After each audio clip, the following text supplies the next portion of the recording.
My name is Randy Beeson, and this is my story in a nutshell. My wife Linda and I are charter members of Cedar Ridge, having been baptized in July of 1980. We're Christians today because a minister came through our neighborhood knocking on doors.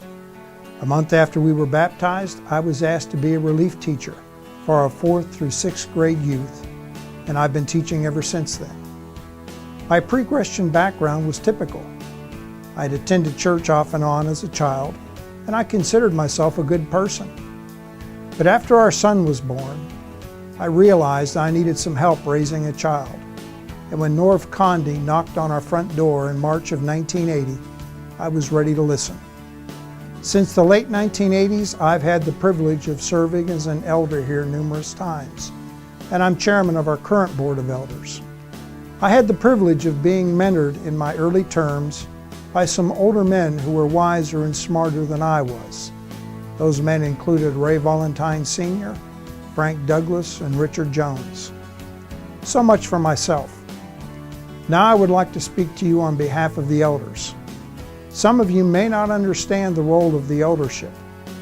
Elders have shepherding and spiritual leadership responsibilities within the local church. Paul tells us in his epistles, and Luke tells us in the book of Acts, how Paul appointed elders over the various churches he established on his missionary journeys. In the closing verses of the Gospel of Matthew, Jesus tells us that all authority on heaven and earth has been given to him, and that he will always be with us to the end of time. We're then given the Great Commission and told to go and baptize all nations in the Father, Son, and Holy Spirit, and to teach them obedience to his word.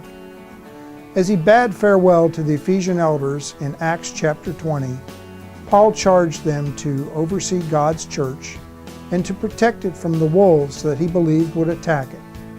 Throughout history, we've seen wolves attack the church from within and without. Yet in the big picture, none has ever been successful in destroying the church.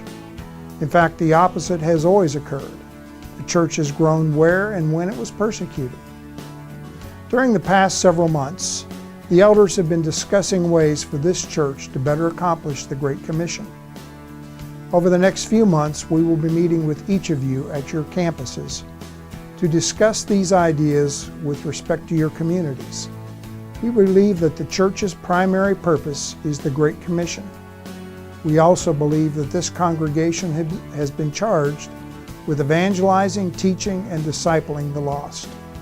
Between now and the time we meet with you, we ask that you give some thought to this issue.